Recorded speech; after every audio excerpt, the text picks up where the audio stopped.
Good evening to all. This is Pratima Singh और एक बार फिर आप सभी का हमारे चैनल पोल पाथ पे स्वागत है। दोस्तों, जैसा कि आप देख पा रहे हैं कि हम कितने इम्पोर्टेंट टॉपिक लेकर के आए हैं और वो भी वन लाइनर, क्योंकि अब टाइम जो है क्वेश्चन देने का नहीं है। फैक्ट दे दिए जाएँ जो भी टॉपिक बच रहे हैं, तो जितना हो सकता है उतना आपको इम्पोर्टेंट फैक्ट मैं दे रही हूँ लास्ट टाइम। और इसमें क्या है कि ये सारे टॉपिक बहुत इंपॉर्टेंट हैं, तो ऑब्वियस सी बात है कि इनके जो फैक्ट हैं या वन लाइनर हैं वो भी बहुत इंपॉर्टेंट हो जाते हैं। तो चलिए बिना टाइम वेस्ट किए हम इसके फैक्ट देखना शुरू करते हैं फटाफट। और आपको बता दें कि डिस्क्रिप्शन में सारी प्लेलिस्ट लगी हुई हैं, आपको टॉपिक वाइज या जो कुछ भी प्लेलिस्ट हैं, कोर्स वीडियोस हैं, सारी लगी हुई हैं, तो वो सब आप फॉलो कर सकते हैं अभी और एग्ज़ाम देने के आने के बाद, क्योंकि चयन परीक्षा भी बहुत जल्दी हेल्ड होगी आपकी, उसमें कोई दो राय नहीं है। तो आते ही आकर के आप सारी प्लेलिस्ट फॉलो कर दीजिए। यहाँ पर मैं पॉलिटिकल साइंस PGTG का फुल कोर्स दे रही हूँ, PGT and TGT political science का फुल कोर्स दे रही हूँ, तो सारी रिलेटेड वीडियोस लगी हुई हैं और मैं बाकी की अपलोड कर रही हूँ। और आप हमें जो है टेलीग्राम पे फॉलो कर सकते हैं, पोल पाथ के नाम से सर्च करके, @ नहीं लगाना है, आप हमें टेलीग्राम पर भी फॉलो कर सकते हैं।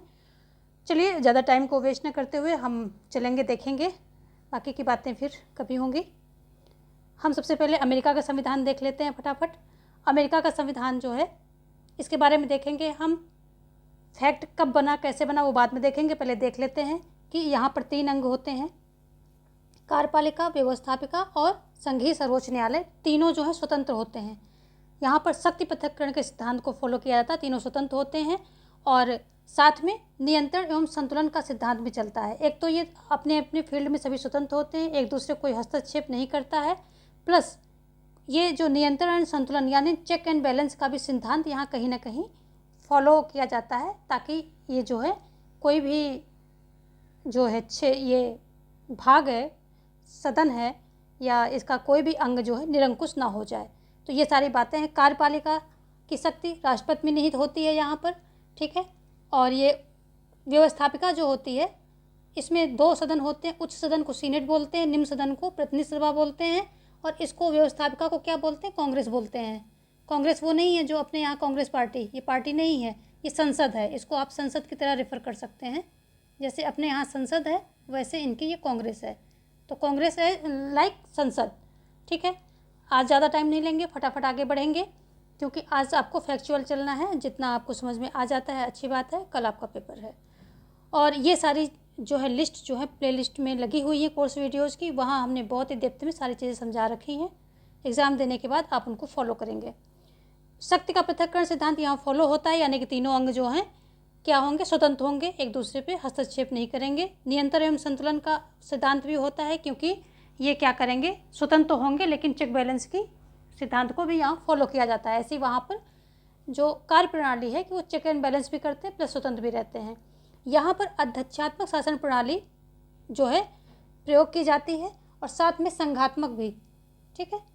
अध्यक्षात्मक और संघात्मक। संघात्मक का मतलब क्या हुआ, जहाँ पर सरकारें एक से ज़्यादा स्तर पर बनी हो उसे संघात्मक बोलते हैं। तो ये अध्यक्षात्मक और संघात्मक दोनों शासन प्रणालियों को ये फॉलो करता है। प्लस व्यवस्थापिका को संसद कहा जाता है, जैसे कि मैंने ऊपर बता दिया है। सबसे कठोर संविधान है यहाँ का, ठीक है, सबसे कठोर संविधान है और सबसे पुराना लिखित संविधान भी है। क्या है ये, सबसे पुराना। ये भी क्वेश्चन, ये सब ऐसे टॉपिक हैं या ऐसे पॉइंट मैंने यहाँ रखे कि जो बार बार क्वेश्चन में आते हैं। तो सबसे पुराना अगर लिखित संविधान की बात करें तो यही है। यहाँ पर दोहरी नागरिकता है जो राज्यों की अलग होती है और कहाँ की, ये जो संघ है उसकी अलग होती है, ठीक है। इसके 2 सदन होते हैं, जैसे हमने पहले बताया था ऊपर कि व्यवस्थापिका को संसद बोलते हैं और जो है उसमें क्या होते हैं, 2 सदन होते हैं, ठीक है। देखेंगे तो इसमें क्या होते हैं कि व्यवस्थापिका के 2 सदन होते हैं। कौन कौन से होते हैं, सीनेट होता है, ये प्रथम सदन होता है, और ये उच्च सदन होता है, जैसे अपने यहाँ राज्यसभा। तो अपने यहाँ राज्यसभा क्या है, उच्च सदन है, प्रथम सदन है। लेकिन ये इसका खास ये अद्वितीय होता है। अद्वितीय क्यों होता है, क्योंकि ये विश्व में ऐसा सदन है, सबसे मतलब अद्वितीय सदन है, यानी कि इसके जैसा कोई दूसरा सदन नहीं है, क्योंकि इसको जो है ये प्रथम सदन है और उच्च सदन है, लेकिन उच्च सदन के जिस तरह से उच्च सदन को दुनिया के अन्य देशों में जो है इतनी शक्तियाँ ज़्यादा नहीं मिलती हैं, लेकिन इसको क्या है बहुत ज़्यादा शक्तियाँ मिली हुई, इसलिए ये अद्वितीय सदन है, यानी कि इसके जैसा दूसरा सदन नहीं है। ये दुनिया का सबसे शक्तिशाली सदन है। द्वितीय सदन की यदि उच्च सदन की बात करें तो ये दुनिया का सबसे शक्तिशाली सदन है। आगे देखेंगे प्रथम उम्मीदवारों से उपराष्ट्रपति का चुनाव। हाँ, यदि ये क्या करता, अब इसकी थोड़ी शक्तियाँ वगैरह हम देख लेते हैं। यदि उपराष्ट्रपति का चुनाव यानी कि स्पष्ट नहीं होता है, कोई राष्ट्रपति जो है स्पष्ट बहुमत लेकर के उपराष्ट्रपति का उम्मीदवार कोई जो स्पष्ट बहुमत नहीं ले पाता है, तो क्या होता है कि जो प्रथम उम्मीदवार होते हैं, प्रथम 2 उम्मीदवारों से एक्चुअली यहाँ पर होना चाहिए, तो उसको हम कर लेते हैं यहाँ पर। तो जो प्रथम 2 उम्मीदवार होंगे उपराष्ट्रपति पद के लिए, तो उनसे ये क्या करेगा, ये उपराष्ट्रपति को चुन लेगा। कौन? सीनेट। ठीक है, सीनेट। यदि बहुमत नहीं हो, यदि किसी को बहुमत जो है स्पष्ट नहीं मिला है, तो बहुमत ना होने पर, स्पष्ट बहुमत ना होने पर क्या करेगा, प्रथम जो ऊपर से 2 उम्मीदवार को लेगा जिनको सबसे ज़्यादा वोट मिले हैं और उन्हीं में से एक को चुन देगा। ये इसकी पावर है, सीनेट की पावर है। सेम पावर जो है प्रतिनिधि सभा को मिलती है राष्ट्रपति के मामले में। यदि वहाँ बहुमत स्पष्ट नहीं होता है तो प्रथम 3 उम्मीदवार को लेकर के वो राष्ट्रपति चुन देती, वो प्रथम 3 उम्मीदवार लेती, सीनेट 2 उम्मीदवार लेती। ध्यान रखेंगे, ये क्वेश्चन में आते हैं बार बार कि प्रतिनिधि सभा जो है कैसे सेंटेंस दे दिए जाते हैं, कैसे चुनती है राष्ट्रपति को, तो प्रथम 3 उम्मीदवार लेकर के बहुमत ना होने पर वो चुन देती है। किसको चुनती है? राष्ट्रपति को। सीनेट किसको? उपराष्ट्रपति को। और सीनेट कितने लेगी? प्रथम 2 उम्मीदवार लेगी। सारी बातें याद रखेंगे आप। अमेरिका में 50 राज्य हैं, सभी का समान प्रतिनिधित्व है। कहाँ पर? सीनेट में। यानी कि 50 राज्य हैं और सभी से 2-2 सदस्य यहाँ पहुँचते हैं। प्रत्येक राज्य के 2 उम्मीदवार यहाँ सीनेट में पहुँचते हैं और सभी राज्यों का जो है यहाँ समान प्रतिनिधित्व है। तो ये सारे क्वेश्चन बार बार आते हैं, आप इसको ध्यान से समझिए और थोड़ा सा 2-3 बार इसको देख करके मेमोराइज कर लीजिए। तो क्या होता है कि यहाँ 50 राज्य हैं और सीनेट में सभी का समान प्रतिनिधित्व है। चाहे राज्य बड़ा हो, छोटा हो, जनसंख्या कम हो, ज़्यादा हो, कोई मतलब नहीं है, समान प्रतिनिधित्व है। और प्रत्येक राज्य से 2 उम्मीदवार यहाँ पर पहुँचते हैं प्रतिनिधि के लिए। ठीक है, तो ये हो गया। फिर 17वां संशोधन के तहत प्रत्यक्ष निर्वाचन का प्रावधान किया गया था सीनेट का। ठीक है, सीनेट की बात हो रही है, निर्वाचन का प्रावधान किया गया था सीनेट का। उसके पहले क्या था? अप्रत्यक्ष था। उसके पहले क्या था? अप्रत्यक्ष निर्वाचन होता था सीनेट का। फिर इसमें क्या हुआ? अप्रत्यक्ष निर्वाचन में बहुत सारी खामियां दिखी, तो 17वां संशोधन करके इन्होंने सीनेट के निर्वाचन को, जो सीनेट के सदस्य हैं उनके निर्वाचन को इन्होंने प्रत्यक्ष बना दिया। ठीक है, आगे देखेंगे। इसकी योग्यता की बात करें हम, तो योग्यता में क्या होगा? 30 वर्ष की आयु होगी, जो इसके लिए खड़े होंगे 30 वर्ष की आयु होगी सीनेट के सदस्यों की कम से कम, और कम से कम वो 9 वर्ष से अमेरिका में रह रहा हो। ऐसा ना हो कि जो है तो नागरिक अमेरिका का लेकिन बाहर रह रहा और आया और जो है सीनेट के लिए उम्मीदवार के लिए खड़ा हो गया, ऐसा नहीं होगा। और ये स्थायी सदन है, जैसे कि अपनी राज्यसभा है वैसे ये भी एक स्थायी सदन है। जैसे कार्यकाल राज्यसभा का 6 साल होता है वैसे इसका भी होता है। जैसे राज्यसभा के जो है सदस्य 2 वर्ष बाद 1/3 सदस्य जो है अवकाश लेते रहते हैं और नए चुने जाते हैं, वैसे इसका भी प्रोसेस है, सेम प्रोसेस है। फिलिबस्टर, तो ये फिलिबस्टर क्या है? फिलिबस्टर है एक प्रकार की ये प्रथा है जिसको दोष अब माना जाता है कि ये सीनेट के सदस्यों को मनमाने समय तक यानी कि अनलिमिटेड टाइम तक बोलने का ये अधिकार देता है। और इसमें क्या होता है कि बाधा उत्पन्न, जब कोई इनको जो ये सीनेट के सदस्य होते हैं इनको कोई विधेयक नहीं पारित होने देना होता है, तो ये अनलिमिटेड टाइम तक बोल करके और उस जो है विधेयक पारित होने का समय ही पूरा बर्बाद कर देते हैं, यानी कि पूरा समय खा जाते हैं। लंबे लंबे भाषण, घंटों के भाषण देते हैं और खा जाते हैं उस समय को, और वो विधेयक पारित होने नहीं देते हैं। तो इसको एक बाधा और दोष के रूप में देखा जाता है। फिलिबस्टरिंग में होता क्या है कि जो है अनलिमिटेड समय तक बोलने का हक मिलता है किनको? सांसदों को, जो इस सीनेट के सदस्य हैं इनको। आगे देखेंगे समापन व्यवस्था। समापन व्यवस्था क्या है? जो ये फिलिबस्टरिंग का दोष है, इस दोष को दूर करने के लिए समापन व्यवस्था का जो है प्रावधान किया गया है। इसमें क्या है कि विधेयक का समय निश्चित कर दिया जाता है कि भाई इस टाइम तक ये विधेयक पारित हो जाएगा, या फिर इस विधेयक पर जो है इतना ही, एक सांसद इतनी ही देर बोल सकता है। तो वहाँ पर जब ये लिमिट कर दी जाती है समय का या विधेयक पारित होने के समय का लिमिटेशन दे दिया जाता है, तो जो है इस दोष को यहाँ पर थोड़ा सा दूर किया जाता है और विधेयक पारित करने में जो है सफल होते हैं। तो समापन व्यवस्था क्या है, जो फिलिबस्टरिंग है इसका क्या है, सोल्यूशन है। समापन व्यवस्था फिलिबस्टरिंग का सोल्यूशन है, ऐसे आप जान सकते हैं। आगे क्या है, सीनेट का सभापति कौन होता है, उपराष्ट्रपति होता है, ध्यान रखेंगे। ठीक है, जैसे हमारे यहाँ कौन होता है, हमारे यहाँ राज्यसभा का उपराष्ट्रपति होता है सभापति, ऐसे ही। तो आप तुलनात्मक राजनीति पढ़ रहे हैं, ये सारे जितने देश हैं ये आपकी कंपैरेटिव पॉलिटिक्स में आते हैं। तो तुलनात्मक राजनीति में ये सारे देश आपके टॉपिक में बिहार स्टेट में दिए गए हैं। तो देखे चलिए कि भारत में क्या है और वहाँ पर क्या है, ये भी साथ साथ देखते रहिए।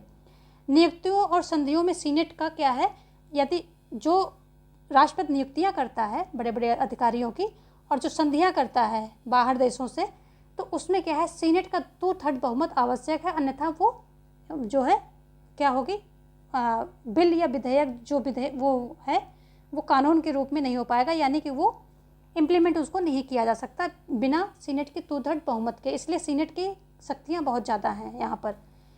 सबसे शक्तिशाली द्वितीय सदन है, देख लीजिए, सबसे शक्तिशाली द्वितीय सदन है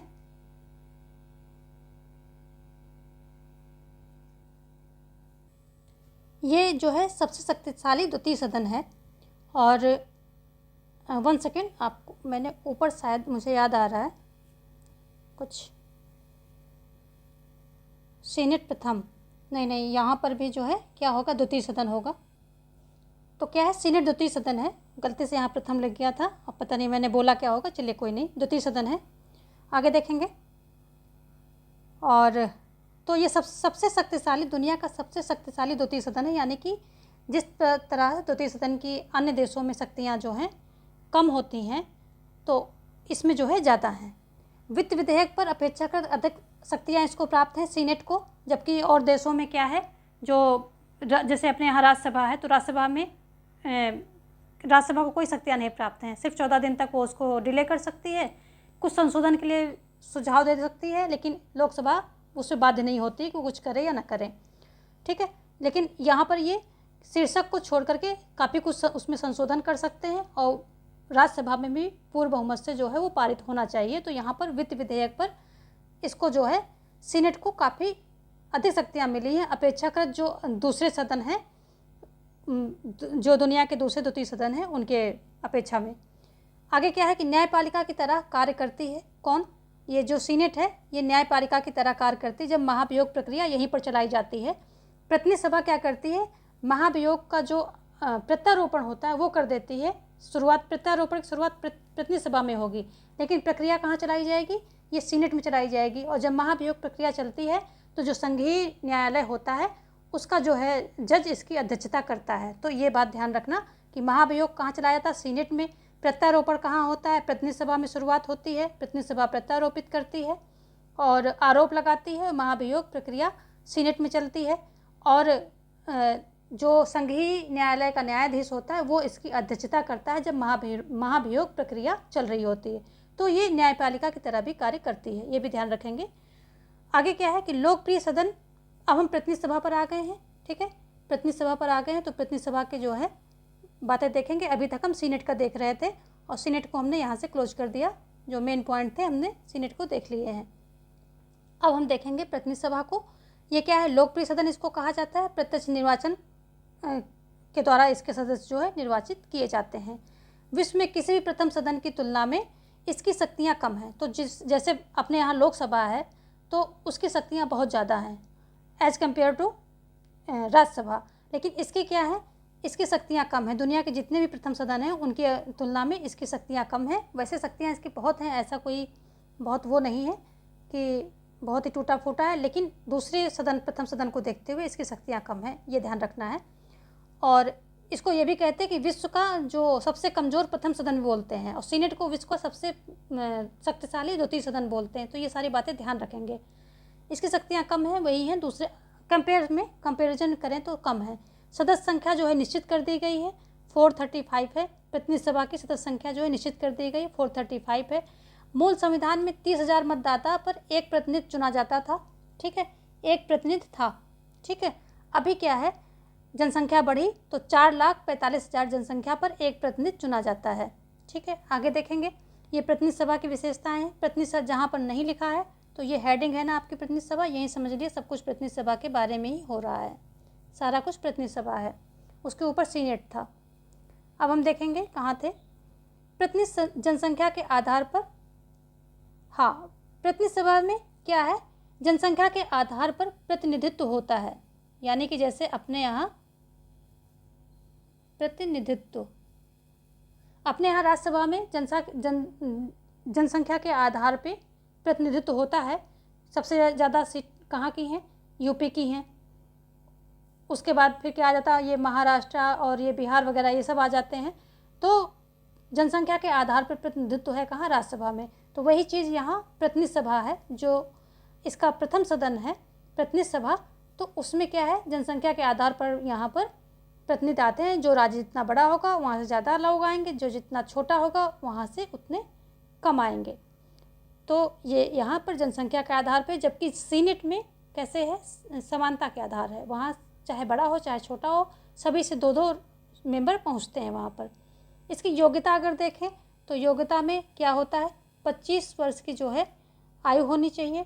ठीक है, और 7 वर्ष कम से कम वहाँ पर रह रहा हो। वहाँ पर 9 वर्ष, सीनेट में 9 वर्ष था, यहाँ पर 7 वर्ष है कि कोई व्यक्ति चाहे वो मतलब जो अमेरिका का नागरिक है तो कम से कम वो 7 वर्ष से लगातार वहाँ रह रहा हो, तब वो खड़ा हो सकता है, तब वो जो है एलिजिबल होगा। नहीं तो ऐसा नहीं कि वो नागरिक तो है बट बाहर रह रहा है, तो ऐसा नहीं होगा।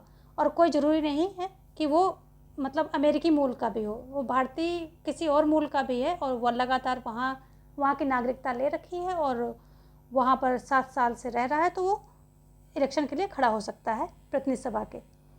आगे देखेंगे एकल सदस्यीय निर्वाचन क्षेत्र पद्धति यहाँ पर है। यानी कि एकल सदस्यीय निर्वाचन क्षेत्र पद्धति, यानी कि एक जो क्षेत्र होता है निर्वाचन क्षेत्र, जैसे अपने यहाँ कॉन्स्टिट्यूंसीज होती हैं, तो वैसे एक कॉन्स्टिट्यूंसी, उनके यहाँ डिस्ट्रिक्ट बोला जाता है इसको। ये देखो डिस्ट्रिक्ट के नाम से जाना जाता है। जो इनका परिसीमन होता है निर्वाचन के लिए, क्षेत्रों का परिसीमन होता है, उसे डिस्ट्रिक्ट के नाम से जाना जाता है। और इसमें क्या है, एक डिस्ट्रिक्ट से एक ही सदस्य चुना जाएगा। जैसे कि अपने यहाँ एक कॉन्स्टिट्यूंसी से एक ही सदस्य चुना जाता है। ठीक है, कार्यकाल प्रतिनिधि सभा का कितना होता है, 2 वर्ष का होता है। और ये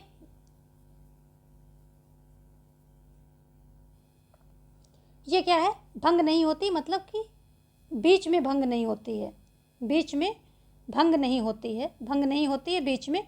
यानी कि चुनाव जो है जो बीच में चुनाव नहीं होते हैं, तो मध्यवर्ती चुनाव ये नहीं होते हैं। जो बीच में अपने यहाँ चुनाव होते हैं ना, कि जैसे कोई रिक्त स्थान हो गया तो चुनाव होने लगते, नहीं, ऐसा नहीं होता है।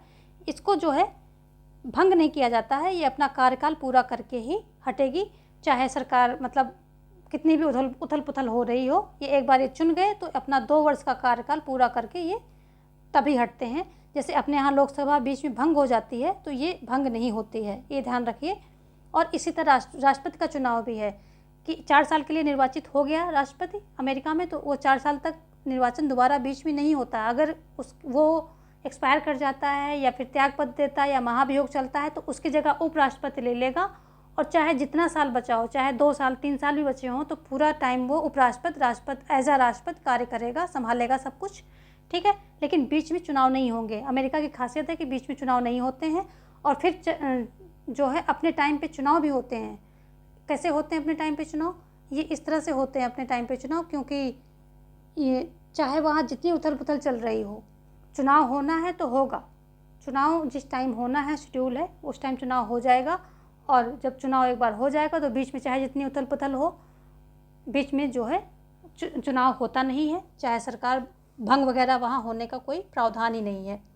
तो आगे देखेंगे इनकी गणपूर्ति कितनी होती है। यानी कि एक मीटिंग करने के लिए जैसे अपने यहाँ 10% की गणपूर्ति आवश्यक है, तो इनके यहाँ बहुमत होनी चाहिए, साधारण बहुमत। यानी कि अगर 100 लोग हैं तो उसमें 51 लोग, कितने, 51 लोग, 100 लोगों में 100 लोग अगर वहाँ हैं तो 51 लोग होने चाहिए, तब जो है इनकी मीटिंग स्टार्ट होगी। ठीक है, वहाँ स्पीकर भी होता है, जैसे अपने यहाँ होता है ऐसे वहाँ भी एक स्पीकर होता है प्रतिनिधि सभा के लिए।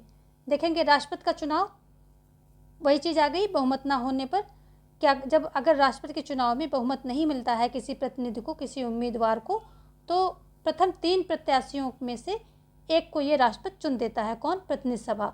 और सीनेट क्या करती है? उपराष्ट्रपति को चुनती है प्रथम 2 उम्मीदवारों में से, यदि बहुमत किसी उपराष्ट्रपति को उम्मीदवार को नहीं मिला है तो।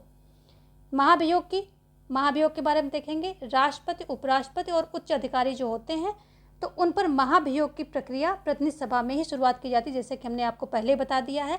शुरुआत यहाँ पर होती है, यानी कि यहाँ पर आरोप लगाया जाता है, और प्रक्रिया जो होती है, उसकी सुनवाई जो होती है, वो वहाँ होती है, सीनेट में होती है। ठीक है, और वो उस टाइम में न्यायालय की तरह कार्य करती है। ये सारी बातें क्वेश्चन में बार बार पूछी जाती हैं, अच्छे से सुनिए, 2-3 बार सुन लीजिए, यहाँ से बहुत सारे क्वेश्चन आपके फंसने वाले हैं।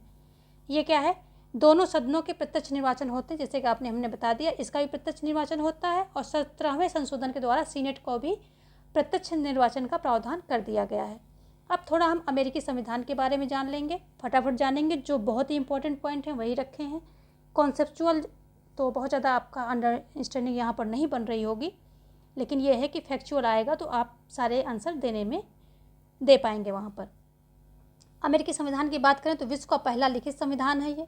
अध्यक्षात्मक संघात्मक का आदर्श रूप है। अगर बात हो कि सबसे अच्छा अध्यक्षात्मक प्रणाली कहाँ अपनाई गई है, तो कहाँ? अमेरिका में। संघात्मक का आदर्श रूप कहाँ है? सबसे अच्छा जो है प्रणाली संघात्मक की कहाँ काम करती है, तो ये अमेरिका है।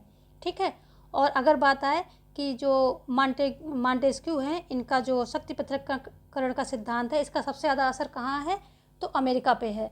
और मॉन्टेस्क्यू का शक्ति पृथक्करण का सिद्धांत यहाँ अपनाया गया है। तो चाहे इस तरह से पूछ ले, चाहे उल्टा घुमा के कि मॉन्टेस्क्यू के सिद्धांत का असर कहाँ है सबसे अच्छा, तो अमेरिका में है। तो ये आप ध्यान रखेंगे, मॉन्टेस्क्यू के शक्ति पृथक्करण का सिद्धांत अमेरिका में अच्छे से अपनाया गया है। ठीक है, तो हमने इसको कई बार बताया, आप इसको नोट डाउन कर लेंगे। शक्ति पृथक्करण का सिद्धांत जो है अपनाया गया है। आगे देखेंगे, 17 सितंबर 1787 में फिलाडेल्फिया सम्मेलन द्वारा ये जो है संविधान क्या है, इसमें जो है फिलाडेल्फिया सम्मेलन में कुछ लोग इकट्ठा होते हैं, सभी जो इनका कॉन्फेडरेशन होता है, वहाँ से जो है एक एक करके सभी राज्यों से सदस्य लिए जाते हैं, और इनके द्वारा जो है संविधान तैयार किया जाता है, और ये 4 मार्च 1789 को प्रभावी हो जाता है। ठीक है, प्रभावी होता है, और फिलाडेल्फिया सम्मेलन के द्वारा ये क्या है, अपनाया गया, यानी कि यहाँ पर जो है संविधान को कैसे रूपरेखा दी जाएगी वो चीज़ यहाँ पर निश्चित की गई। और फिर जब ये सब बन के तैयार हो गया तो क्या है, 4 मार्च 1789 को ये प्रभावी हो गया था। तो यहाँ पर जो है इसकी सभी की जो है मीटिंग होती है 7 से 17 सितंबर 1787 में फिलाडेल्फिया सम्मेलन में, और फिर इसकी जो है रूपरेखा तैयार की जाती है, और 4 मार्च 1789 को ये प्रभावी हो जाता है। इसमें कुल टोटल अभी तक जो है 27 संशोधन हुए हैं। भारत के कंपेयर में देखो तो 104 से ज़्यादा संशोधन हो चुके हैं। और क्यों हो रहा है ऐसा? क्योंकि ये कठोर संविधान है, कठोर संविधान है। सबसे ज़्यादा कठोर संविधान है किसका? अमेरिका का है। कठोर संविधान जो है किसका है? स्विट्ज़रलैंड का भी है। ठीक है, कठोर संविधान फ्रांस का भी है, लेकिन सबसे ज़्यादा अगर बात आए तो सबसे कठोर संविधान किसका है? अमेरिका का ही है सबसे ज़्यादा। ठीक है, ये ध्यान रखेंगे। आगे क्या है कि पहले 10 मूल अधिकार, जो पहले 10 संशोधन है वो मूल अधिकार से संबंधित हैं। यहाँ संशोधन लिख देते हैं, संशोधन। पहले 10 संशोधन, ये क्वेश्चन आता है कि पहले 10 जो है संशोधन किससे संबंधित हैं, तो मूल अधिकार से, या फिर उल्टा दे देगा कि मूल अधिकार किन संशोधन से जोड़े गए हैं, तो पहले 10 संशोधन से जोड़े गए हैं। ये भी पूछता है क्या मूल संविधान में मूल अधिकार थे, तो नहीं थे। मूल अधिकार इनके मूल संविधान में मूल अधिकार नागरिकों के लिए नहीं रखे गए थे। बाद में जो है प्रथम 10 संशोधन के द्वारा मूल अधिकार जोड़े गए हैं। 1971 में ये पहला संशोधन होता है। तो जब पहले 10 संशोधन मूल अधिकार से संबंधित हैं, तो पहला संशोधन भी किससे है? मूल अधिकार से ही संबंधित होगा। ठीक है, ऐसे रिलेट करेंगे तो सब आंसर आपको मिलते चले जाएंगे। आगे क्या है कि संयुक्त राज्य की जनता ने तैयार किया है। ये लिखा हुआ है इनके संविधान में कि संयुक्त राज्य की जनता ने तैयार किया है। इसी तरह जो है हमारे भारत में भी प्रस्तावना क्या है, यहीं से ली गई है। तो हमारे भारत में भी लिखा हुआ है ना कि हम भारत के लोग, वी आर द पीपल, कि हम भारत के लोग जो हैं ये इसको ऐसे अपनाते हैं, करते हैं, आगे जो जो भी लिखा है। तो ऐसे ये भी लिखा है कि संयुक्त राज्य की जनता ने तैयार किया है किसको, संविधान को, इस संविधान को संयुक्त राज्य की जनता ने तैयार किया है, ऐसा वहाँ पर लिखा है। तो ये वर्ड इम्पॉर्टेंट है, सेंटेंस ये देख लीजिए। तो ये जो है, जो प्रस्तावना है ये कहाँ से ली गई है, अमेरिका से ही ली गई है। चलिए देखेंगे आगे हम। और आगे क्या है कि मूल संविधान में मौलिक अधिकार नहीं थे, मैंने बता ही दिया आपको पहले ही। प्रारंभ में 13 राज्य थे जब ये इन्होंने कन्फेडरेशन बनाया। पहले तो क्या था, इनका अविनाशी राज्यों का विनाशी संघ था, यानी कि केंद्र की स्थिति बहुत हल्की थी और राज्य जो है राज्यों का विनाश नहीं होगा, केंद्र टूट जाए अच्छी बात है, यानी कि सभी राज्य स्वतंत्र होने के लिए आज़ाद थे। लेकिन जब ये युद्ध इनका जो समाप्त होता है तो अब्राहम लिंकन ने घोषणा कर दी कि अब जो राज्य जुड़े हैं वो अलग नहीं हो सकते हैं। तो वहाँ से फिर ये क्या हो गया कि अविनाशी राज्यों का अविनाशी संघ ही इनको बोला जाने लगा, अविनाश संघ को अविनाशी बना दिया गया। तो ये इन्होंने लिंकन ने जो है कहा था, घोषणा की थी कि कोई जो है अलग नहीं हो सकता है, क्योंकि इन कुछ सालों में जब से संविधान लिया गया था, इन कुछ सालों में जो राज्य थे ये अलग होने की सोचने लग गए थे, इनमें फूट पड़ने लग गई थी। तो ये सारी बातों को लेकर चलिए आगे देखेंगे, ज़्यादा देर में नहीं जाएंगे अभी। और इसकी जो है वीडियोस, प्रॉपर वीडियोस प्लेलिस्ट में लगे हैं। ये अमेरिका का संविधान, स्विट्ज़रलैंड का और भी सारे लगे हैं, आप इनको प्लेलिस्ट में कोर्स वीडियोस में जाकर के फॉलो कर सकते हैं। देखेंगे राष्ट्रपति का कार्यकाल कितना, 4 वर्ष का होता है, हमने पहले बता दिया। बीच में जो है चुनाव नहीं होंगे, चाहे कुछ भी हो जाए, 4 वर्ष के बाद ही चुनाव होंगे। कुछ अगर ऐसा होता है, रिक्त होता है पद, तो उपराष्ट्रपति जो है संभाल लेंगे, बचे हुए पूरे समय में काम करेंगे। यहाँ पर भी शक्तियों का विभाजन किया गया है, राष्ट्र सूची, संघ सूची, समवर्ती सूची और सूची, जैसे अपने यहाँ है वैसे यहाँ पर भी है। राष्ट्र सूची में राज्य कानून बनाएगी, संघ सूची पे संघ बनाएगी, केंद्र बनाएगा, और जो समवर्ती सूची पे है उस पर राज्य और केंद्र दोनों बनाएंगे।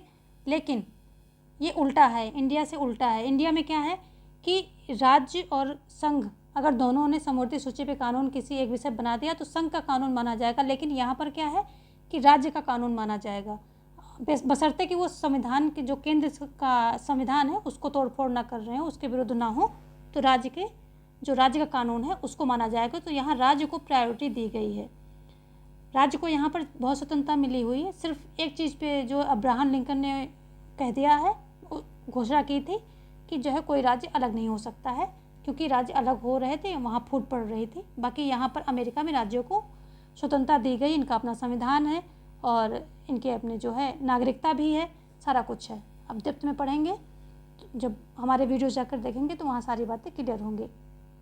और अवशिष्ट विषय यहाँ अपने यहाँ किसको दिया गया है, अपने यहाँ अवशिष्ट विषय किसको दिया गया है, संघ को दिया गया, जबकि यहाँ राज्यों को दिया गया है। ये भी आता है क्वेश्चन, ये सारे क्वेश्चन आते हैं।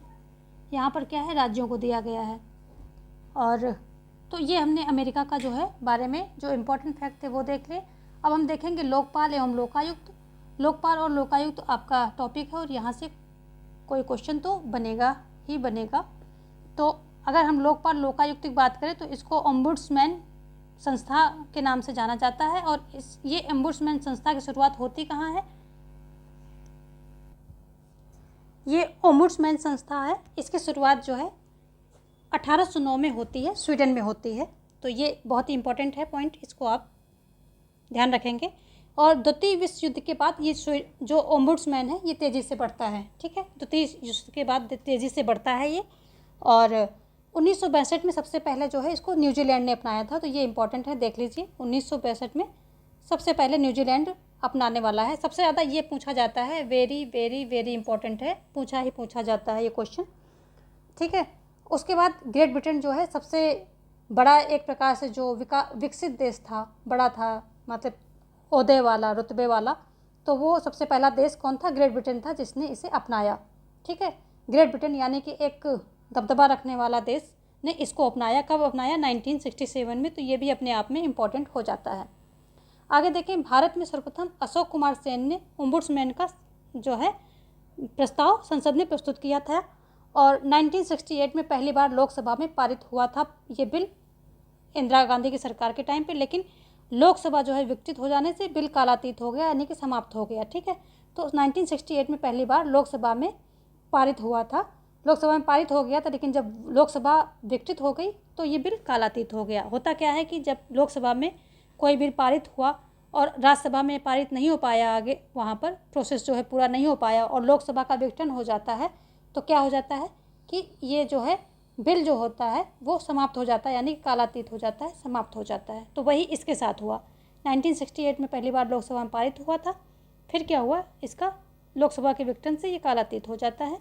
आगे देखेंगे लोकपाल एवं लोकायुक्त शब्द जो है एल.एम. सिंघवी ने दिया था। ठीक है, ये जो है प्रख्यात न्यायविद थे, इन्होंने ही दिया था। लोकपाल लोकायुक्त शब्द का किसने दिया, तो एल.एम. सिंघवी ने दिया था।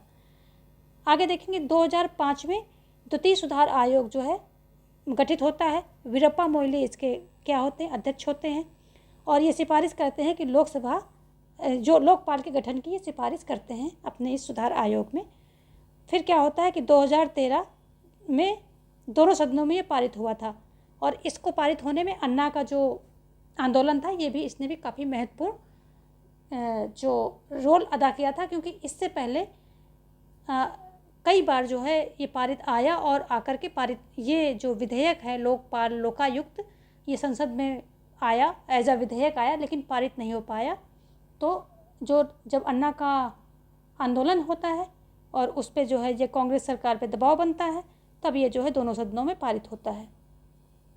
नेक्स्ट देखेंगे 1 जनवरी 2014 में राष्ट्रपति की सहमति इसको मिल जाती है। ठीक है, और 16 जनवरी 2014 को ये लागू कर दिया जाता है। तो ये दोनों डेट जो है इम्पॉर्टेंट है, लागू होने वाला ज़्यादा इम्पॉर्टेंट है, तो ये दोनों डेट जो है इम्पॉर्टेंट है। देश के पहले लोकपाल पीसी घोष बने थे। ठीक है, पीसी घोष बने थे, और कब बने थे, ये 2019 में बने थे, यानी कि 5 साल बाद 2019 में बने थे।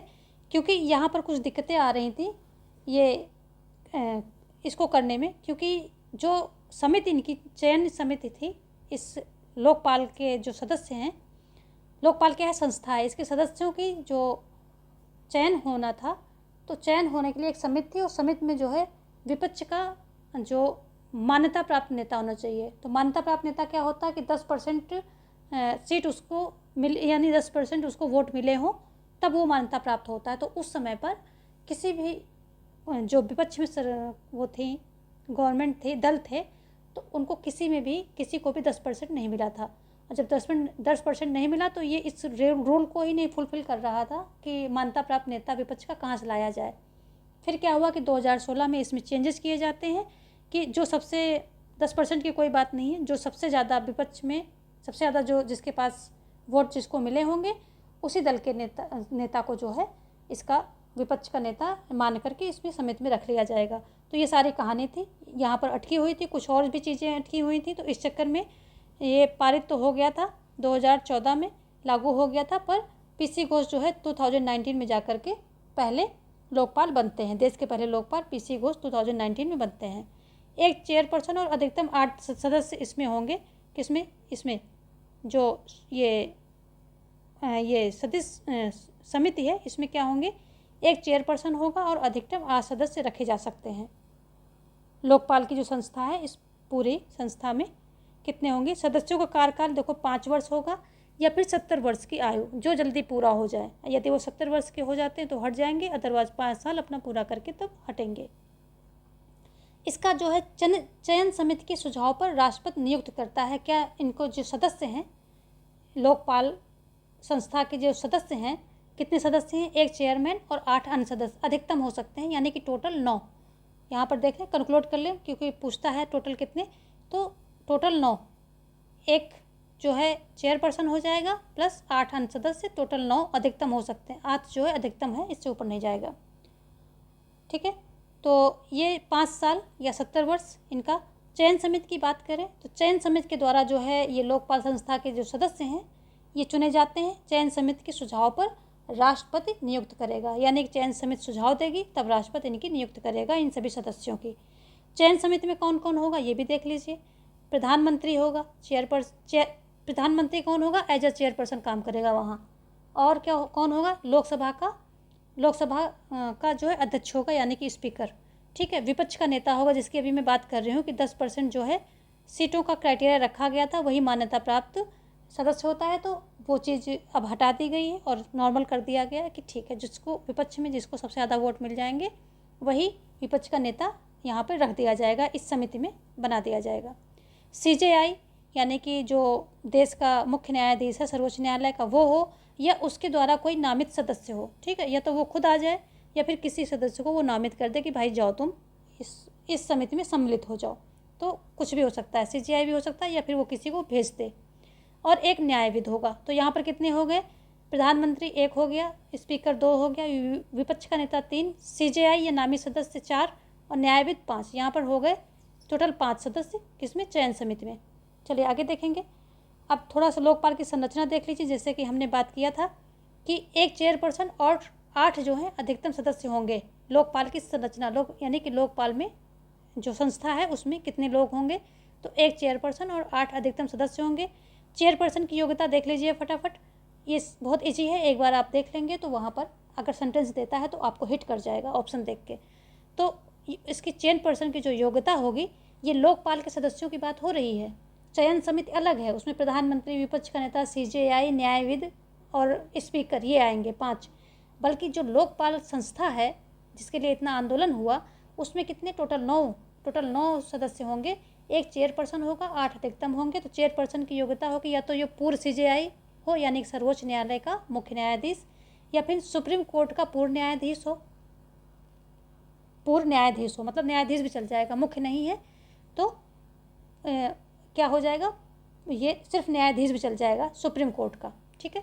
और पूर्व मुख्य न्यायाधीश भी हो सकता है या फिर पूर्व क्या हो सकता है, न्यायाधीश भी हो सकता है सुप्रीम कोर्ट का। और असंदिग्ध, सत्यनिष्ठ व प्रकांड, तीसरी योग्यता क्या है, ये देखो, ये पहली योग्यता है, ये दूसरी है और ये तीसरी है। तीसरी क्या है, अगर ये दोनों ना हो तो असंदिग्ध, सत्यनिष्ठ व प्रकांड योग्यता का प्रख्यात व्यक्ति जिसके पास भ्रष्टाचार विरोधी नीति, सार्वजनिक प्रशासन,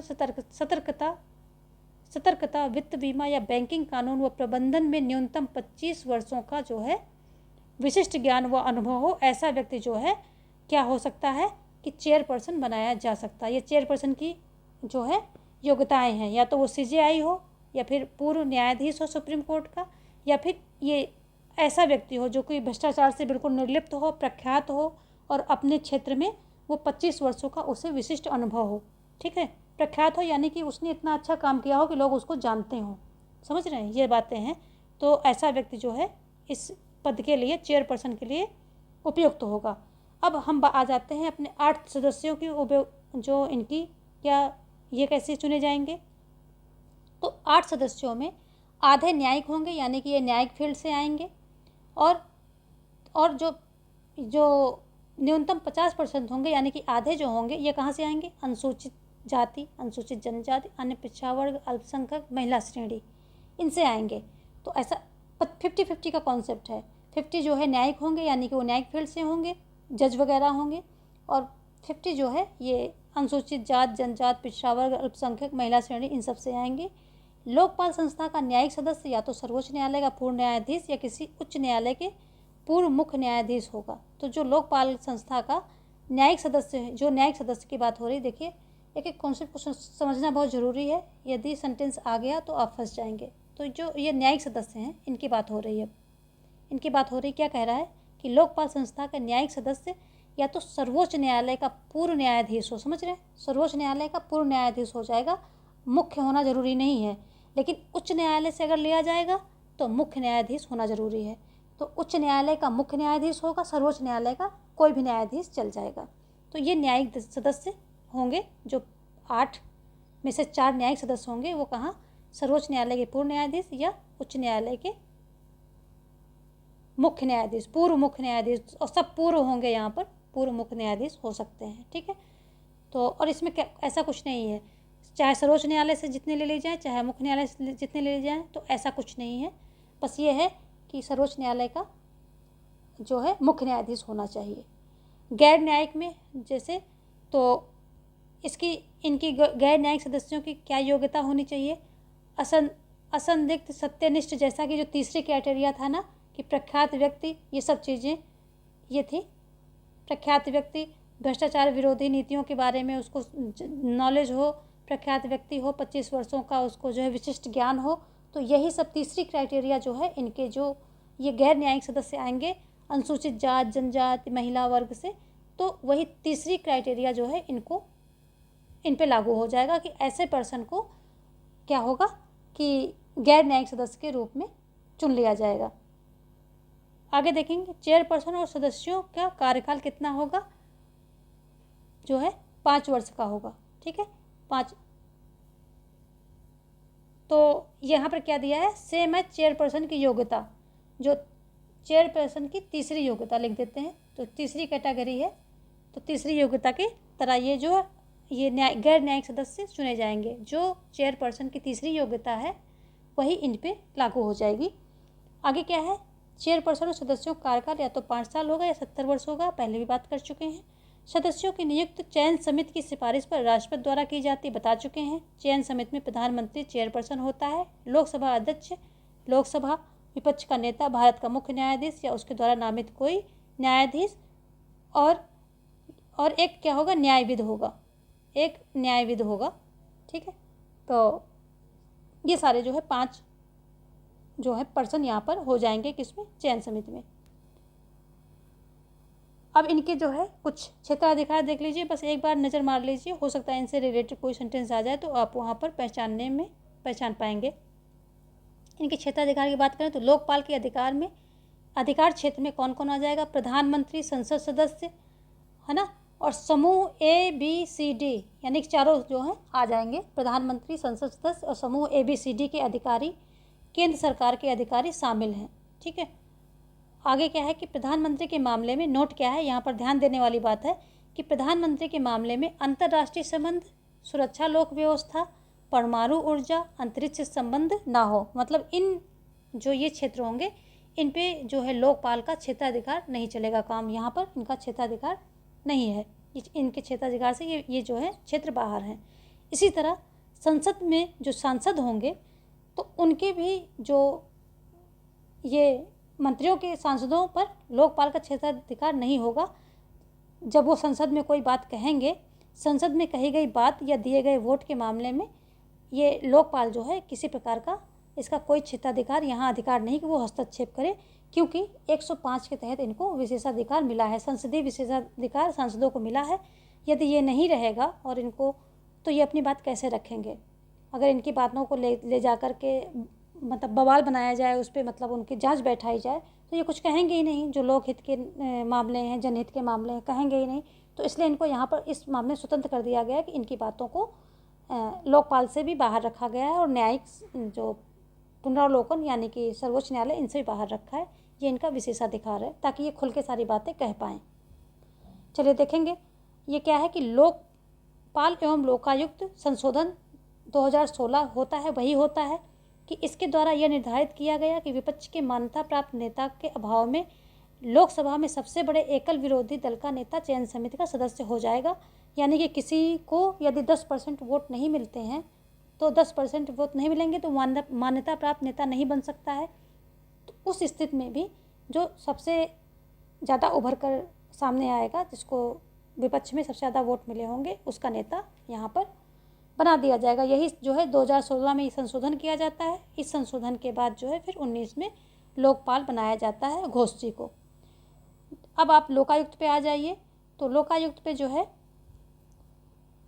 क्या है, मंत्रियों, लोकायुक्त के अंतर्गत मंत्रियों, वरिष्ठ अधिकारियों के भ्रष्टाचार की जांच शिकायत के आधार पर की जाएगी। ठीक है, मंत्रियों और वरिष्ठ जो अधिकारी होंगे इनके भ्रष्टाचार की जांच शिकायत के आधार पर की जाएगी। लोकायुक्त की नियुक्ति राज्यपाल के द्वारा की जाएगी। लोकायुक्त की नियुक्ति सर्वप्रथम 1971 में महाराष्ट्र में हुई थी। तो महाराष्ट्र पहला देश है, तो ये जो है सबसे पहले यहीं पर हुई थी। 1973 में राजस्थान में होती है, 74 में बिहार में होती है। बिहार में एक्चुअली 70 में जो है पारित कर गया था विधेयक, लेकिन क्या हुआ कि वहाँ पर कोई नियमितता नहीं देखने को मिली, पद जो है रिक्त मिले। फिर जो है 73 में मांग होती है कि जो है एक संस्था बनाई जाए। तो फिर जो है 1974 में मतलब प्रॉपरली जो है यहाँ पर ये काम शुरू होता है लोकायुक्त का। तो लोकायुक्त पद का मतलब कॉन्टिन्यूसली इसको फिल किया जाता है 1974 से। तो 1974 ही दिया जाता है, क्योंकि उसके पहले सब लचर पचर चल रहा था। तो वो आप थोड़ा सा देख लेंगे सारी चीज़ों को डेप्थ में। बिहार से, अब बिहार का पेपर देने जा रहे हैं तो थोड़ा सा बिहार के लोकायुक्त को देख लेंगे।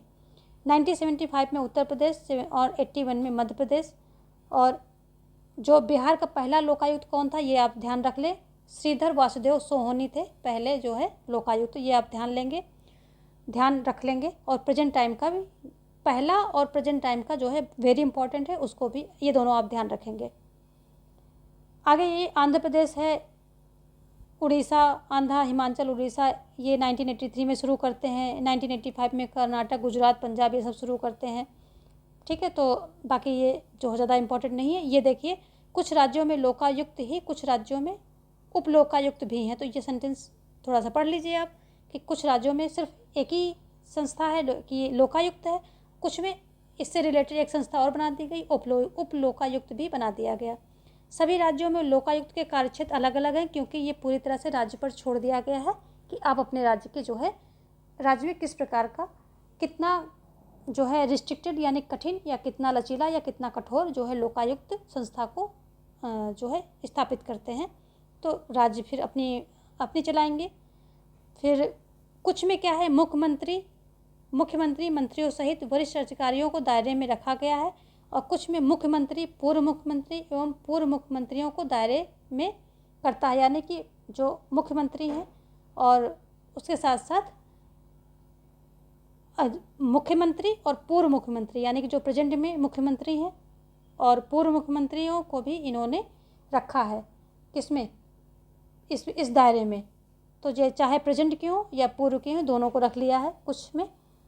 अब हम देख लेंगे जो स्पेसिफिक क्या है। गुजरात एवं महाराष्ट्र में मुख्यमंत्री, पूर्व मुख्यमंत्री को लोकायुक्त के दायरे में रखा गया है। तो ये इंपॉर्टेंट है, कहाँ रखा गया, ये देश है, मतलब राज्य है गुजरात एवं महाराष्ट्र, जहाँ पर जो मुख्यमंत्री के साथ साथ पूर्व मुख्यमंत्री में भी रखा गया है। यूपी बिहार के बारे में देख लीजिए, दोनों यूपी बिहार वाले, इसमें क्या है, इनकी तो अलग ही खिचड़ी पक रही है। मुख्यमंत्री को दायरे से बाहर रखा है, लेकिन मंत्रियों एवं वरिष्ठ अधिकारियों को दायरे में रखा है। तो यूपी बिहार में मुख्यमंत्री को दायरे से बाहर कर दिया है, ठीक है, लेकिन जो मंत्री हैं और वरिष्ठ अधिकारी हैं इनको दायरे में रखा है। तो यूपी बिहार वाले ये अपना ध्यान रख लें। किसको, एक तो अपना यूपी बिहार देख लें, दूसरा गुजरात महाराष्ट्र देख लें, क्योंकि यहाँ पर मुख्यमंत्री, पूर्व मुख्यमंत्री सभी जो है आ रहे हैं इसके दायरे में। नेक्स्ट देखेंगे, लोकायुक्त प्रतिवर्ष अपना वार्षिक विवरण राज्यपाल को सौंपता है। ठीक है, तो राज्यपाल को ये अपना रिपोर्ट देता है। राज्यपाल इस विवरण को विधानमंडल के पटल पर रखवाता है। ठीक है, लोकायुक्त विधान विभाग, जो लोकायुक्त है विभिन्न विभागों की फाइलों की जांच करता है, तभी तो भ्रष्टाचार निकालेगा वो। आगे क्या है, लोकायुक्त राज्य की जांच एजेंसियों की सहायता ले सकता है, यदि उसको ज़रूरत लगती है तो जांच, जैसे सीबीआई वगैरह हैं, इनकी सहायता वो ले सकता है। इसकी सिफारिश जो है सलाहकारी है। देख लीजिए, इतने आंदोलन के बाद कोई संस्था बनती है और सलाह क्या है, जो है सिफारिश कैसी है, इसकी सलाहकारी है। लोकायुक्त का कार्यकाल भी 5 वर्ष का होता है। तो जैसे लोकपाल का होता है 5 वर्ष का, वैसे इनका भी 5 वर्ष का कार्यकाल होता है। तो चलिए अब हम जो है आ गए हैं स्विट्ज़रलैंड पे। स्विट्ज़रलैंड की कुछ खास विशेषताएं देखेंगे, मेन ही देखेंगे। ये क्या है, राजनीतिक प्रयोगशाला इसको बोला गया क्योंकि यहाँ पर बहुलवाद और प्रत्यक्ष लोकतंत्र जैसे जो है शासन प्रणालियों को प्रयोग किया गया, इसलिए इसे राजनीतिक प्रयोगशाला, विचारक इसे क्या कहते हैं, राजनीतिक प्रयोगशाला बोलते हैं। किसको, स्विट्ज़रलैंड को, क्योंकि हम स्विट्ज़रलैंड की बात कर रहे हैं ना, तो स्विट्ज़रलैंड के बारे में ही सब कुछ यहाँ हम बात करेंगे। प्रत्यक्ष प्रजातंत्र का घर बोला है स्विट्ज़रलैंड को, प्रत्यक्ष प्रजातंत्र का घर बोला जाता है। 4 भाषाओं को राजभाषा की स्थिति प्राप्त है यहाँ पर, और कहीं कहीं पर 3 भी मिलता है। तो देख लीजिए कैसा ऑप्शन वहाँ पर आ रहा है।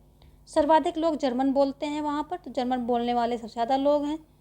इसमें 14 सदस्यीय आयोग द्वारा 1848 में लिखा गया क्या, संविधान। ठीक है, इसका संविधान यहाँ लिख लेते हैं। संविधान 14 सदस्यीय, जो स्विस संविधान है, 14 सदस्यीय आयोग द्वारा 1848 में लिखा गया है। संयुक्त राष्ट्र संघ की सदस्यता इसने कब प्राप्त की है, तो 2002 में प्राप्त की है। संविधान के महत्व की बात कर लेते हैं, कौन कौन से महत्व हैं इसके। जो 2 वेरी इंपॉर्टेंट हैं, एक तो हो गया बहुल कार्यपालिका और दूसरा हो गया प्रत्यक्ष प्रजातंत्र। ये आज के डेट में प्रत्यक्ष प्रजातंत्र जो है, प्रजातंत्र लिखा है ओनली, जबकि यह प्रत्यक्ष यहाँ होना चाहिए। चलिए इसको ठीक करना पड़ेगा, कर लेते हैं।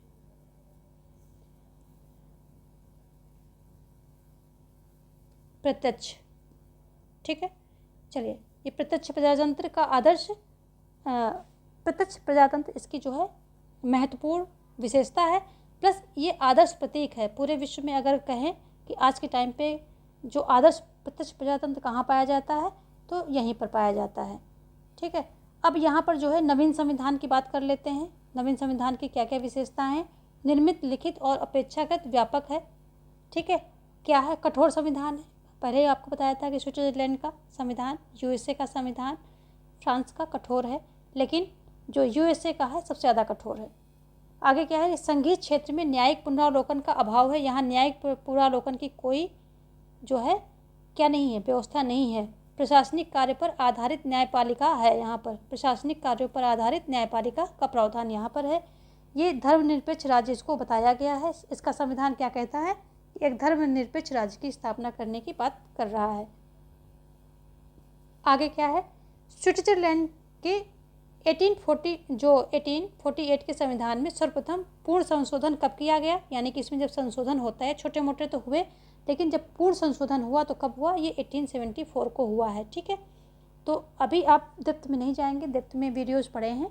अभी फैक्चुअल जो है चीज़ें लेते जाइए, क्योंकि फैक्चुअल ही ज़्यादा रहेगा पेपर, कॉन्सेप्चुअल बहुत कम आना चाहिए। मेरे अकॉर्डिंग जितना मेरा तजुर्बा है उससे मैं बता रही हूँ। आगे क्या है? वर्तमान संविधान लागू हुआ कब हुआ? 18 अप्रैल 1999 को लागू होता है। तो ये इम्पॉर्टेंट है, सभी इम्पॉर्टेंट ही पॉइंट रखे हैं, लेकिन कुछ कुछ जो बहुत ही ज़्यादा तो वो याद आ जाता है, बता देती हूँ। इसमें 195 धाराएं हैं और 4 अध्याय हैं, ठीक है। और इसमें कहीं कहीं पर 3 अध्याय भी देखने को मिलते हैं, तो ये मतलब थोड़ा सा, वैसे ज़्यादातर जो है 95 धाराएं और 4 अध्याय बताता है। वर्तमान संविधान में महिलाओं को मताधिकार प्रदान किया गया। कब किया गया? ये 18 फरवरी 1971 को जो है इनको मताधिकार प्रदान किया गया है, ठीक है। इतनी लेट, हमारे भारत में आज़ाद होते ही मताधिकार महिलाओं को प्रोवाइड कर दिया गया था, लेकिन यहाँ पर 1971 को महिलाओं को मताधिकार प्रोवाइड किया गया है, ये आप ध्यान रखेंगे। मतदान की आयु कितनी है? सेम एज भारत, यानी कि 18 वर्ष। यहाँ पर 26 कैंटन है, कैंटन कह लीजिए, राज्य कह लीजिए, कहीं पर 25 देखने को मिलते हैं, तो मतलब 26 कैंटन है, राज्य हैं। ज्यूरिच और बर्न से हर बार जो है संघीय कार्यपालिका में सदस्य चुने जाते हैं। होता क्या है यहाँ पर कि जो 7 सदस्यों की संघीय कार्यपालिका यहाँ होती है, जिसे बहुल कार्यपालिका भी कहते हैं, तो उसमें 7 सदस्य होते हैं और हर एक सदस्य, एक राज्य से एक ही सदस्य चुना जाता है। लेकिन यहाँ पर एक ऐसी परंपरा है, रिवाज है कि ज्यूरिच और बर्न ये तो बड़े राज्य हैं और यहाँ से हर साल जो है एक सदस्य आता ही आता है। बाकी और दूसरे राज्यों के चेंज हो सकते हैं, लेकिन ज्यूरिच और बर्न से हर साल एक सदस्य आएगा यहाँ। तो देख लीजिए, ज्यूरिच और बर्न से हर बार संघीय कार्यपालिका में सदस्य चुना जाता है, ठीक है। एक ही सदस्य का प्रावधान है, सब किसी भी राज्य से आएंगे तो एक ही सदस्य आएगा। 7 राज्यों से, मतलब 7 सदस्य होते हैं, तो 7 ही राज्यों से आ पाएंगे, जाहिर सी बात है। फिर वो चेंज होते रहते हैं, लेकिन क्या होता है कि ये 2 नहीं चेंज होते, 5 चेंज होते हैं। कितने? 5 में जो है चेंज होते रहते हैं, रिप्लेसमेंट होता रहता है, बट ये 2 बने रहते हैं, हर साल ये 2 बने रहते हैं। तो ये एक वहाँ की परंपरा है, इसको ध्यान रखेंगे। ज्यूरिच और पूछेगा क्वेश्चन कि कहाँ से जो है हर बार संघीय कार्यपालिका में सदस्य होते हैं, तो ज्यूरिच और बर्न से होते हैं। अध्यक्ष और उपाध्यक्ष का कार्यकाल एक वर्ष का होता है।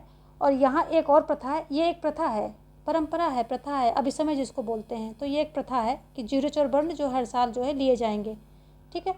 दूसरी प्रथा क्या है कि ये जो उपाध्यक्ष होता है और अध्यक्ष होता है, इन दोनों का कार्यकाल 1 साल होता है। तो जैसे ही अध्यक्ष का कार्यकाल समाप्त होता है तो उपाध्यक्ष का भी कार्यकाल पूरा हो जाता है और उपाध्यक्ष जो है अध्यक्ष के पद पे बैठ जाता है। ये भी परंपरा है। तो उपाध्यक्ष क्या होता है?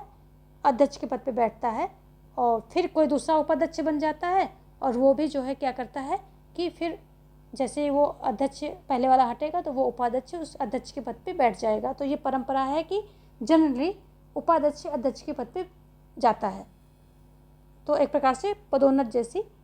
और देखेंगे आगे, संसदात्मक एवं अध्यक्षात्मक व्यवस्था का समन्वय है ये, ठीक है।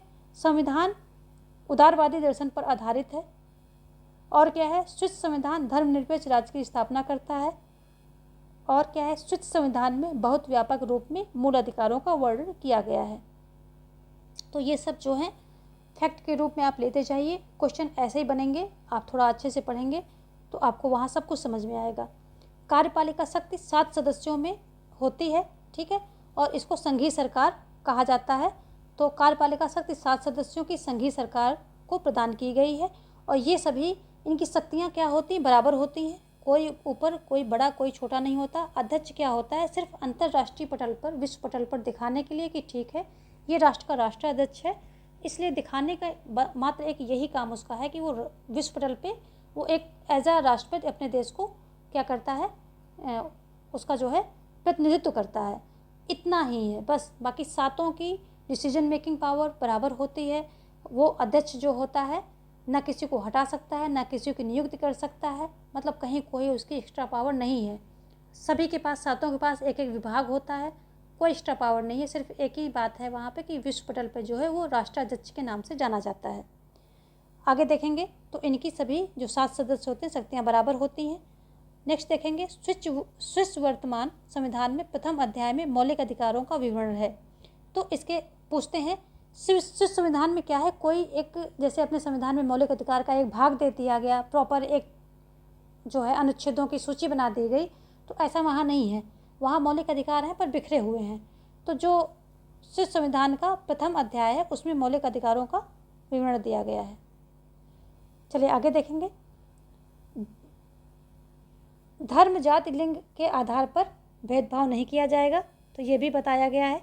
नहीं, धर्म जाति लिंग के आधार पर भेदभाव नहीं किया जाएगा, ये इसका स्विस संविधान ऐसी बातें करता है।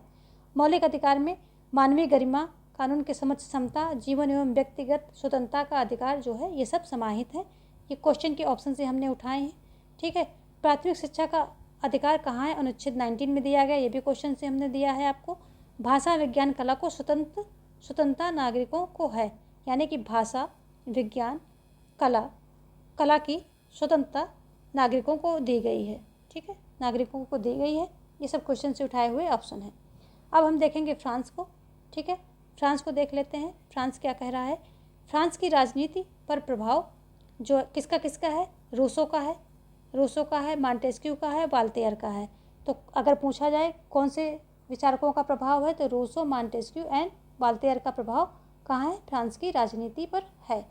द्वितीय विश्व युद्ध के पश्चात फ्रांस को यूरोप का रुग्ण व्यक्ति कहा जाता है, द्वितीय विश्व युद्ध के बाद, ठीक है। आगे है, फ्रांस को राजनीतिक प्रयोगों की पाठशाला कहा जाता है। इसको भी जो है राजनीतिक प्रयोगों की पाठशाला कहा जाता है, क्योंकि इसने भी जो है संवैधानिक और संस्थात्मक और अध्यक्षात्मक का एक विचित्र मिश्रण बनाया है और अपने देश में अप्लाई किया है। आगे क्या है, फ्रांस की क्रांति हुई थी, कब हुई थी, 1789 को होती है। और फ्रांस में डायरेक्टरी संविधान 1795 में बना। तो कौन सा संविधान, डायरेक्टरी का संविधान, ऐसे ही इसको लर्न कर लीजिए, अभी डेप्थ में नहीं जाना है। तो फ्रांस में डायरेक्टरी का संविधान 1795 में बना है। फ्रांस नेपोलियन की तलवार की अपेक्षा उसकी कलम का ही अधिक ऋणी है। तो ये सेंटेंस है, फेमस है, कौन कहता है, मुनरो महोदय कहते हैं, ठीक है। फ्रांस में द्वितीय गणतंत्र की स्थापना कब होती है, तो 1848 में हुई थी। वहाँ पर 5 गणतंत्र यानी कि 5 बार संविधान बना है, उसको अप्लाई किया गया है। तो द्वितीय गणतंत्र की बात कर रहा है, 1848 में होती है। और फ्रांस में चतुर्थ गणतंत्र का संविधान कब लागू हुआ, तो 1946 में हुआ। तो देख लीजिए 48 और 46, यानी कि सिर्फ 98 साल में ये फिर से बन गया चतुर्थ वाला। उसके बीच में एक तीसरा भी बना है, ठीक है। तो 100 साल में 2 संविधान बन गए हैं। थोड़ा सा ये चतुर्थ पूछा जाता है, ध्यान रखेंगे। फ्रांस में पंचम गणतंत्र, ये तो बहुत ही इम्पॉर्टेंट है क्योंकि ये वर्तमान संविधान यही चल रहा है। तो ये 4 अक्टूबर 1958 को बना है, 1958 को अपनाया गया है, ठीक है, पंचम गणतंत्र। तो वर्तमान संविधान, गणतंत्र कह लें या संविधान कह लें, बात एक ही है। तो पंचम गणतंत्र यानी कि वर्तमान संविधान 4 अक्टूबर 1958 को अपना लिया गया है। 5वें गणतंत्र में एक मजबूत राष्ट्रपति, क्योंकि यहाँ पर क्या था, अस्थिरता बहुत थी, तो क्या हुआ कि यहाँ पर एक मजबूत राष्ट्रपति बनाया गया है, एक मजबूत राष्ट्रपति का प्रावधान किया गया है, किसमें, 5वें गणतंत्र में, 5वें संविधान में। फ्रांस के पंचम गणतंत्र में 89 धाराएं हैं। फ्रांस में अध्यक्षात्मक संसदात्मक का विचित्र मिश्रण है। वहाँ पर विचित्र शासन प्रणाली को जो है में बनाया गया है और राष्ट्रपति की स्थिति जो है मजबूत है। प्रधानमंत्री से ज़्यादा राष्ट्रपति की स्थिति वहाँ पर मजबूत है। अगला क्या है कि फ्रांस देश के संविधान में राजनीतिक दलों को स्पष्ट मान्यता प्रदान की गई है। तो संविधान में ही राजनीतिक दलों को स्पष्ट मान्यता प्रदान कर दी गई है। अगला है कि पंचम गणतंत्र में संवैधानिक परिषद में कितने सदस्य हैं? तो 9 सदस्य हैं। जो पंचम गणतंत्र में संवैधानिक परिषद थी जो, उसमें कितने सदस्य हैं? 9 सदस्य हैं। निर्वाचित, यहाँ का राष्ट्राध्यक्ष क्या होगा? निर्वाचित होगा, तभी इसको गणतंत्र बोला जाता है। अपने यहाँ भी निर्वाचित होता है और वहाँ भी निर्वाचित होता है। पंचम गणतंत्र की विशेषताएं तो बहुत हैं, पर थोड़ा मेन देखेंगे। निर्मित लेकिन बिना संविधान परिषद का संविधान निर्मित किया गया है, लेकिन कोई ऐसी संविधान परिषद नहीं थी जिसने इसका जो है निर्माण किया हो। कठोर संविधान है, जैसे हमने पहले बताया था। लोकप्रिय संप्रभुता पर आधारित संविधान है ये। लिखित संविधान है। धर्मनिरपेक्ष राज्य की स्थापना करता है ये संविधान और मौलिक अधिकारों की व्याख्या भी करता है। तो ये कुछ फ्रांस से संबंधित जो है बातें हो गई। राष्ट्रपति जो है द्वितीय मत पत्र योजना के तहत निर्वाचित होता है। यहाँ पर फ्रांस में क्या होता है? राष्ट्रपति क्या होता है? द्वितीय मत पत्र योजना के तहत निर्वाचित होता है। ठीक है। और वर्तमान समय में राष्ट्रपति का कार्यकाल 5 वर्ष है। मंत्रिमंडल की बैठकों का सभापतित्व कौन करता है? राष्ट्रपति करता है। जो मंत्रिमंडल की बैठक होती है उनका सभापतित्व कौन करता है? राष्ट्रपति करता है, क्योंकि वहाँ राष्ट्रपति की स्थिति स्ट्रांग बनाई गई है। संसद का विशेष अधिवेशन राष्ट्रपति बुलाता है। अब हम थोड़ा सा चीन के बारे में देखेंगे और क्या कह रहे हैं कि माओ ने चीन की साम्यवादी क्रांति में महत्वपूर्ण भूमिका निभाई है। ठीक है, महत्वपूर्ण भूमिका निभाई है। और चीन का ये क्रांति कब आती? 1949 में ये आती है क्रांति। चीन के वर्तमान संविधान में 138 अनुच्छेद और 4 अध्याय हैं। चीन में एकात्मक शासन है, सभी को पता है। वहाँ पर एक ही जो है राजनीतिक दल है और एकात्मक शासन वहाँ पर जो है अपनाया गया है। जनवादी चीन में लोकतांत्रिक केंद्रवाद को मान्यता प्रदान की गई है। तो ये क्वेश्चन बहुत आता है। लोकतांत्रिक केंद्रवाद को वहाँ पर मान्यता प्रदान की गई है। कहाँ पर? जनवादी चीन में। साम्यवादी चीन में पहला संविधान कब बना था? 1954 में लागू हुआ था। ठीक है, पहला संविधान 1954 में लागू हो गया था साम्यवादी चीन में। चीन का वर्तमान संविधान 1982 में लागू किया गया है। तो ये इम्पोर्टेंट है। वर्तमान संविधान कब? 1982 में लागू किया है। चीन में नागरिक अधिकारों का उल्लेख अध्याय 2 में किया गया है। चीन के संविधान द्वारा नागरिकों को प्रथम अधिकार दिया गया है और प्रथम अधिकार क्या है? काम का अधिकार प्रथम अधिकार है। काम का अधिकार जो है इनका प्रथम अधिकार है। ठीक है, काम करना अधिकार और कर्तव्य दोनों माना गया है। काम करना जो काम का अधिकार है ये अधिकार भी है और कर्तव्य भी है, दोनों माना गया है वहाँ पर। मतदान की आयु सेम एज भारत 18 वर्ष है। परिवार नियोजन में व्यवहार में लाना पति पत्नी का कर्तव्य है। जो परिवार नियोजन है यानी कि वहाँ पर जनसंख्या बहुत ज़्यादा है तो इस परिवार नियोजन पे बहुत सारी वहाँ पर पॉलिसीज़ बनी है। तो ये पति पत्नी का कर्तव्य है कि परिवार नियोजन जो है व्यवहार में लाए। यहाँ पर हम कुछ देख लेंगे, मिक्स हैं जो भी हैं, ये मिक्स क्वेश्चन यहाँ पर हमने रखे हैं। ब्रिटेन की संसद को सांसदों की जननी कहा जाता है। सर्वाधिक शक्तिशाली विधायिका कहाँ की है? ब्रिटेन की है। द स्पिरिट ऑफ लॉज पुस्तक किसकी? मॉन्टेस्क्यू की है, जिन्होंने इसी में शक्ति के पृथक्करण का सिद्धांत इन्होंने दिया है। ठीक है, शक्ति के पृथक्करण का सिद्धांत दिया है जो कि अमेरिका में बड़े अच्छे से फॉलो किया जाता है। स्विट्जरलैंड में न्यायाधीशों को व्यवस्थापिका द्वारा चुना जाता है। तो व्यवस्थापिका द्वारा इसको जो है स्विट्जरलैंड में न्यायाधीशों को चुना जाता है। प्रशासनिक न्यायालय का विकास सर्वप्रथम फ्रांस में हुआ था। कहाँ हुआ था? फ्रांस में हुआ था। किसका? प्रशासनिक न्यायालय का विकास सर्वप्रथम फ्रांस में हुआ था। तो अभी इस वीडियो को हम यहीं स्टॉप करेंगे और जो बहुत ही इम्पोर्टेंट पॉइंट थे वो दे दिए हैं। सारे तो दिए नहीं जा सकते, इतना शॉर्ट टाइम में आपका नोटिफिकेशन आया, सब कुछ आया, फिर भी हमसे जितना हो पाया हमने इम्पोर्टेंट क्वेश्चन आप तक पहुंचाने की कोशिश की है। और आप इन सबको अगर अच्छे से देखेंगे तो यहाँ सीधे सीधे क्वेश्चन यहाँ से मेरी पूरी प्लेलिस्ट से आपको देखने को मिलेंगे पात्रता में। और सभी लोग जो है वीडियो को लाइक कर दें और शेयर अपने दोस्तों में भी शेयर कर दें, ताकि इसके जो इम्पोर्टेंट क्वेश्चन आपके दोस्तों को मिल जाएं। वो भी पात्रता क्या है, पास होना है सिर्फ, वहाँ पर कोई मेरिट नहीं बननी है, कुछ नहीं बनना है। तो ज़्यादा से ज़्यादा लोग पात्रता में पास हो जाएंगे तो आगे चेन में बैठ पाएंगे। तो सभी दोस्तों में शेयर कर दीजिए और सब्सक्राइब यदि अभी तक नहीं किया है तो चैनल को सब्सक्राइब कर लीजिए, ताकि आगे के जो चयन परीक्षा में भी और वीडियोज़ में दूंगी, कोर्स चलाऊंगी, वो सब आपको मिलता रहे। आप यहाँ से फ्री ऑफ कॉस्ट सारी चीज़ें अवेल कर पाएंगे। बस ज़रूरत इतनी है कि आप हमें मोटिवेट करते रहिए लाइक, शेयर एंड सब्सक्रिप्शन से, और हम आपको अच्छा अच्छा कंटेंट देते रहेंगे।